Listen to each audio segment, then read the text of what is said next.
Bali, nandito ako sa isang bagong public transport na ginawa nung last year, December 13, 2025 para sa bagong public transport ng mga residente dito sa France. Ayan yung bagong ano nila ngayon. Bali, susubukan natin sumakay dito sa bagong ano nila, public transport. Dito sa cable car, dito sa lugar ng ano ba lugar? Dito sa Pont-du-Lac, sa line 8 sa terminus ng Pont-du-Lac. Yan. Tara, kapakita ko sa inyo sa loob kung ano yung itsura, kung ano yung magiging experience natin pagka sumakay tayo dun sa loob. Tsaka kung ano yung diferensya nung pagka sumakay ka sa metro, tsaka sa RERE, tsaka dito. Yun, papakita ko sa inyo ano yung ma-experience natin sa loob. Tara. Tingnan mo muna. Cosmos. Di ba? Napakaangas. Kung titignan nyo dito sa labas, ginagawa lang yan sa ibang bansa para sa mga panturista dito, ginagawa lang siyang public transport. Gaano kaangas yun. Ngayon, susubukan natin pumasok sa loob. Tara.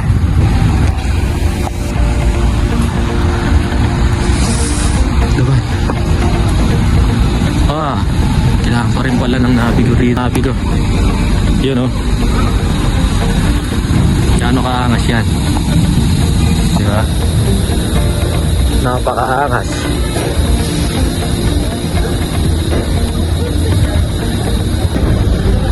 Dabay. Yun, bali kami lang dalawa. Dabay. Da. Oh.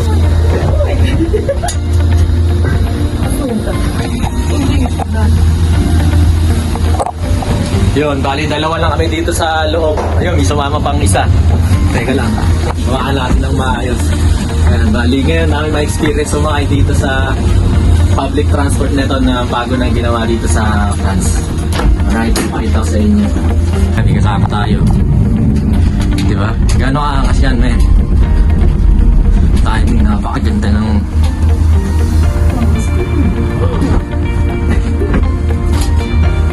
Diba? Napakaangas, men.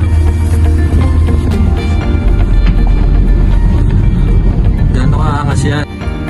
Ngayon, maraming mga bahay sa paligid. Kung mapapansin nyo, yung mga bahay sa paligid, ayun o, ganyan o. Hindi siya kagaya nung sa Paris na old style. Ayun kasi yung pinapreserve nila sa Paris yung style na ganun. Na simula pa nung simulan sa pool. Ganun yung itsura. Ayan, bali ayun yung itsura dito. Ayun yung mga itsura ng mga bahay, ganyan. Ayan o, gano'ng kaangas yan. Diba? Bali sa pagkakaalam ko, may 4 na istasyon. Pag galing ka dito, pag sumakay ka dito, may 4 na istasyon hanggang dun sa dulo. Bali nang galing tayo kanina, bago tayo dumating dito, nang galing tayo sa line 13, tapos sa line 8 sa terminus dito sa Pont-du-Fort. Pont-du-Fort nga. Pont-du-Fort. Yung basta yun, nakalimutan ko yung station to. Basta dito sa terminus dito sa line 8. Bali yun yung itsura nyo. Diba? Napakaangas.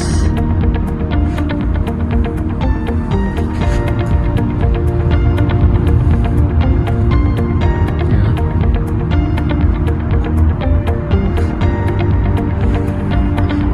Madam. Diba? Yun.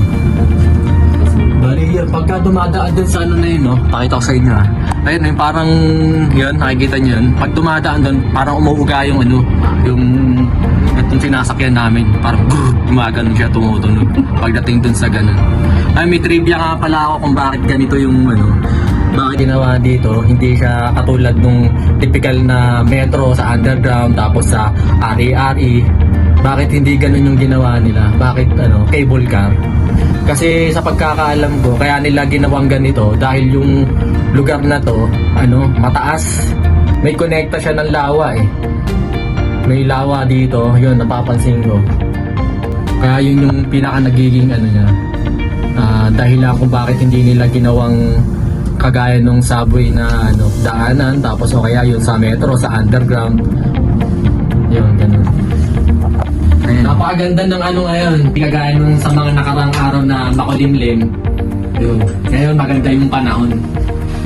Bali ngayon kasi wala akong extra eh. Hindi ako nakapag-extra sa ibang hotel. Kaya gumala muna kami at sinubukan namin tong cable car na to. Yan. Bali ngayon, maganda yung ano niya, experience pagka sumakay ka dito. Ang angas kasi pag unang experience mo pa lang, parang kakaiba na eh. Parang, syempre diba ito, ginagamit to pang ano eh, pang turista, di ba? Tapos dito, napakaangas, ginagamit lang siyang ano, pang public transport, di ba? Ganun kaangas yung Paris, di ba? Siguro sa iba, pagdating ng araw, magkakaroon na rin ng ganito. Nung ka-advance yung Paris para gumawa ng ganitong public transport yung cable car dito sa Paris. Bakit hindi siya ginagawa kagaya nung sa metro, na sa either ginawa siya sa AIA? Bakit? Kasi nga dito sa lugar na to, although medyo malayo siya dun sa Paris, kasi simula dun sa tinitira namin, papunta dito sa Port Dilac na to, bali 1 oras yung biyahe namin papunta dito. Para makasakay dito sa ano na to, sa cable car na to. Oh, di ba? Napakaangas. So, ayun yung unang stasyon. Teka, upo tayo, baka masita tayo rito.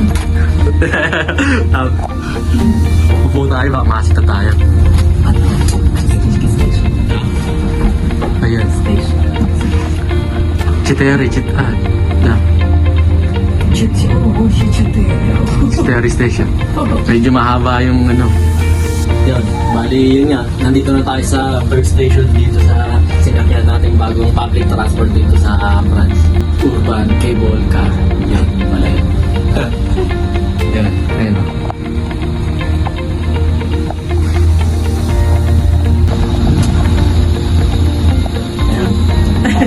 Kuku.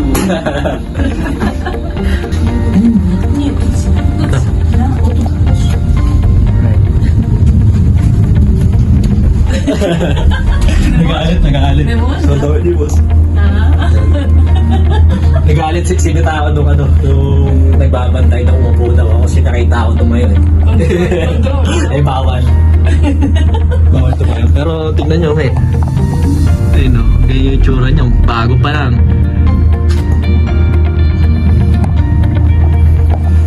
Yun. Bali, yun. Sinita ako kanina nung ano, kasi bigla akong tumayo eh. Eh, yung papakit pa lang to. Minto kami dun sa unang station. Eh, di nakaupo ko.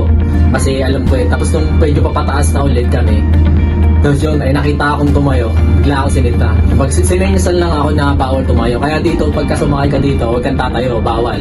Pero pagka nasa taas ka na siguro, kung kaya mo, yun, pwede. Pwede mong gawin siguro yun, ganun. Kaya ako ginawa ko eh. Kaya lang nasita ako nung nasa baba ako.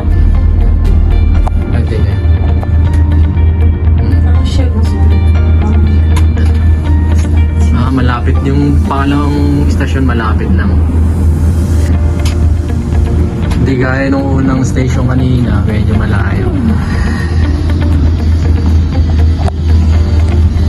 Ayun, yun nga, gaya ng sinabi ko, baka kanina, kung bakit hindi metro yung ginawa niya, hindi ari-ari. Pagka yun nga ang dahilan, pagka mabundok na itong lugar na to, masukal. Saka ano, may lawa, may ilog dun sa pagitan ng ano na to, kaya hindi nila pinadaan sa ilalim. Hindi gaya ng mga natural na ano, na gaya nung sa metro, di ba? Yung lalim nun, inaabot pa siya ng ano eh, parang 4 na floor yung lalim, ganun kalalim. Tapos meron din na yung sa ari-ari naman, yung nasa middle lang mismo dun sa taas ng, sa gitna lang, sa lupa. Tapos yung metro sa ilalim, meron ito, kakaiba naman to. Magpapataas naman siya ngayon. Yung typical na ginagamitan nito, di ba, sa mga turista lang. Sa ibang bansa, ginagamit to na pang turista. Mga namamasyal, ganun. Pero dito, iba, ang angas. Diba, ginamit siya ng ano, public transport dito sa Paris para sa mga residente na nakatira dito sa Paris. Gaya nga sinabi ko, kasi ito, hindi ito naaabot ng train. Gaya nung sinakyan namin kanina yung start metro dun sa terminus na yun, ibig sabihin nun, yung metro na sinakyan namin hanggang dun na lang. Hanggang dun na lang. So, makapansin nyo, ayun o, bawal. Yan yung mga bawal. Bawal tumayo. Bawal manigarilyo. Bawal tumayo. Ayan. Ayan, bawal bawal yan. Yung mga pinagbabawal. Di ba? Pero, syempre, Pinoy tayo. Makulit. Yun. Hindi, ano lang, sinubukan ko lang yung patas na naman tayo. Eh, wala sa'yo. Diba? Bago pa lang, kaya ganyan. Nawala na ako. Wala ako dun sa mga sinasabi ko. Ayun.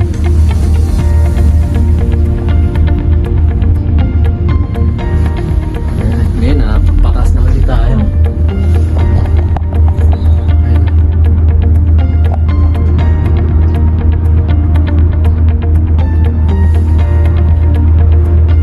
Diba, gano'ng kaangas yan. Madam Lula. Oh, diba kaangas na, no? Pataas na ulit tayo. Yaman, yung tutay. Galing. Ayan. Diba? Oh, tama yung mga itsura nung bahay na nasa baba. Ayan, kumbaga hindi siya katulad mismo dun sa lugar dun sa France. Kumbaga yung style niya iba. Hindi siya katulad nung nasa Paris. Ganun. Kumbaga dito, may makikita mo yung mga parang ano siya, solo-solong bahay. Kumbaga sa atin, parang mga nasa subdivision, malaki subdivision ganun. Kasi nandito tayo sa LT France eh. Malayong parte na to dito sa sa Paris eh. Kasi simulang galing sa amin, papunta dito, halos 1 oras kami sumakay sa metro. 1 hour kami nakasakay sa metro. Yan. Pakita ko sa inyo, tinan mo, kumbaga pa siya, mapuno pa. Yan. Kaya walang dahon yung mga puno na yan kasi nga winter dito sa sa Paris. Yan, ganyan. Mabuti ngayon gawa ng maganda yung panahon. Hindi siya malamig ngayon, tapos maganda yung panahon. Diba? Tapos may kasama tayong isa. Yan, nasa pang. Oo, iba naman yung way nito, pakabila naman.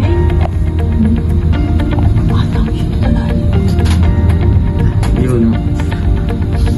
Bali, pipili tayo sa kabila.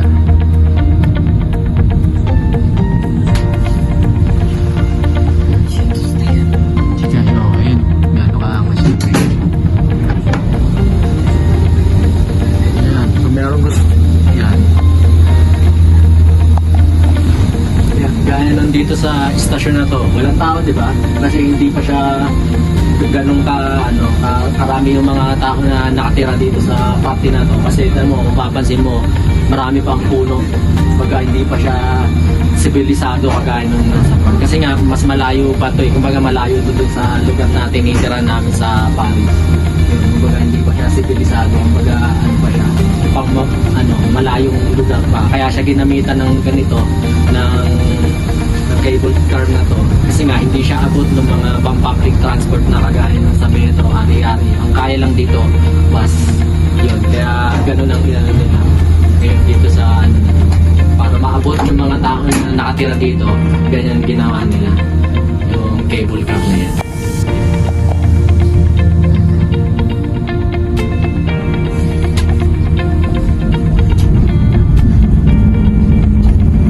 Yan, pataas na ulit tayo.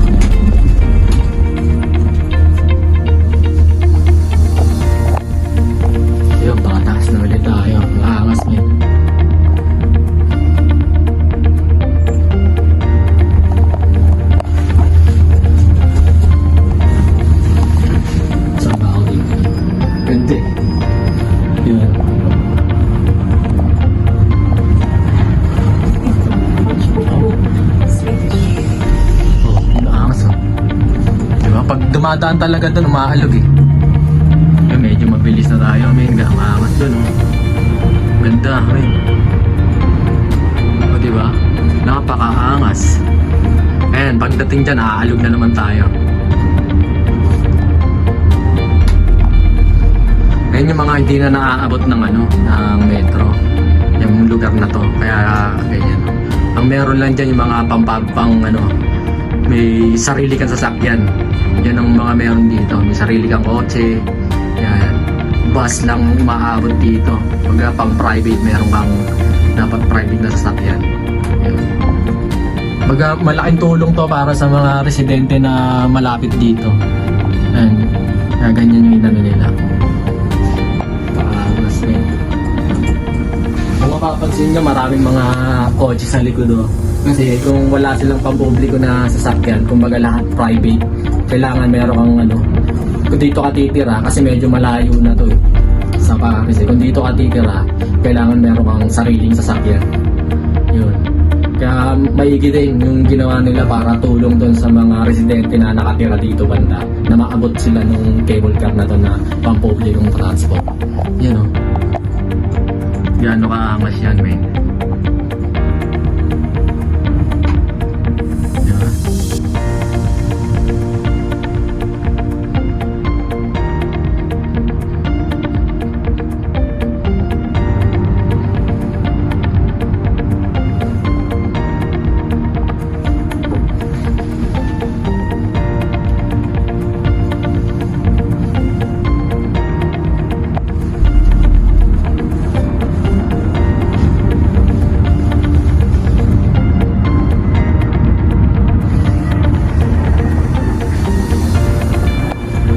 Diba? Bali yun, yung feeling pagka sumakay ka dito, yun nga yung sinabi ko. Pagka dumaan tayo dun sa parang may connecting, parang may poste, tapos dun parang pag dumadaan dun, yung pinaka-poste na yun, umaalog. Ito parang ganito.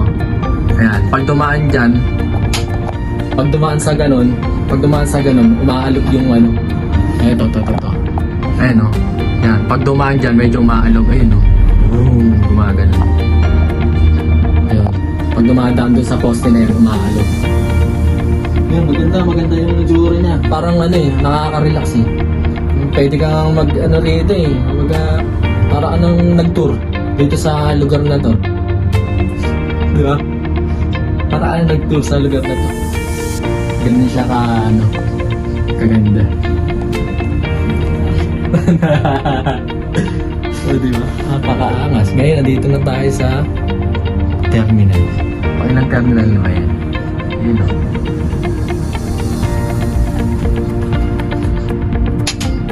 Napakaangas, G.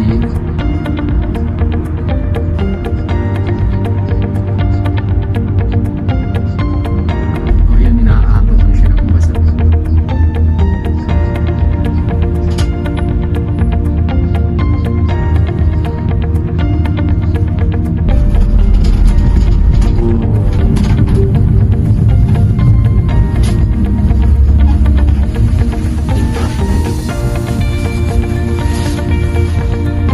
Dito na yan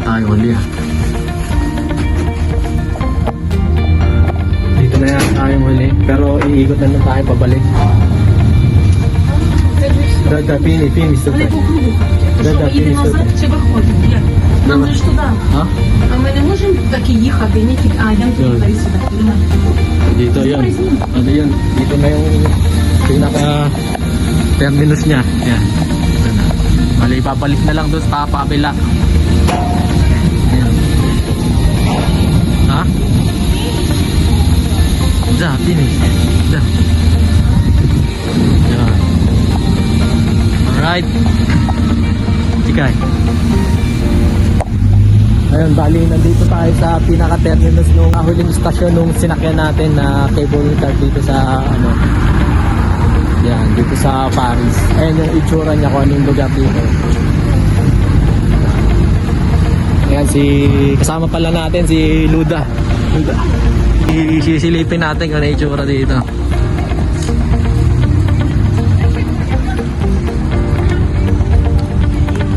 O, diba?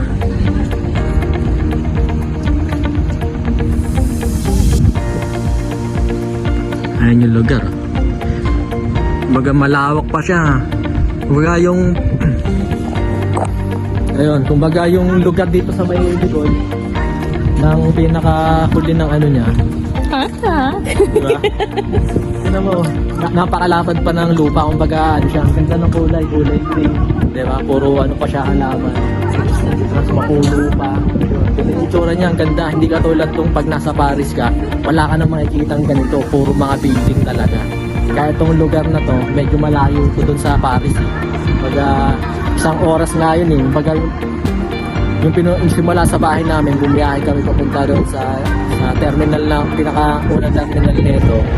Isang oras bago kami makarating doon.